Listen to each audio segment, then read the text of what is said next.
अस्सलाम वालेकुम, आप देख रहे हैं न्यूज़ टू यू चैनल।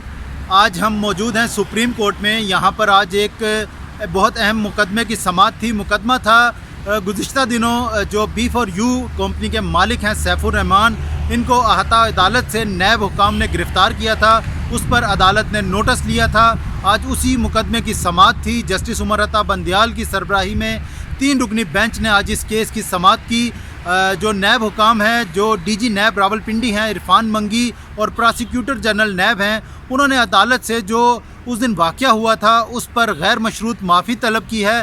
ताहम अदालत ने उनकी जो माफ़ी है उसे मुस्तरद कर दिया है। अदालत का ये कहना था कि जिस ड्रामाई अंदाज से यहाँ से सैफुर रहमान को गिरफ़्तार किया गया वो नाकाबिले माफ़ी है, क्योंकि अदालत का जो अहाता है उसका तकद्दुस जो है उसका एहतराम नहीं किया गया। हम अदालत का जो तकद्दुस है उस पर किसी किस्म का कंप्रोमाइज़ नहीं करेंगे।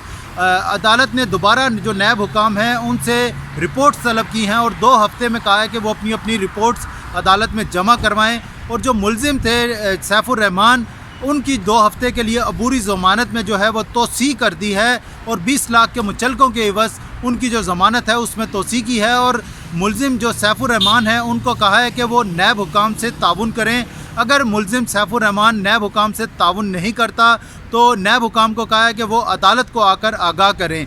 जो इरफान मंगी हैं उन्होंने आज अदालत को बताया कि हमें यह खदशा था कि मुलजिम बैरून मुल्क फ़रार हो जाएगा। इन्होंने 4 शादियाँ की हुई हैं और हमें खदशा था कि वो ईरान के रास्ते बैरून मुल्क फ़रार होगा।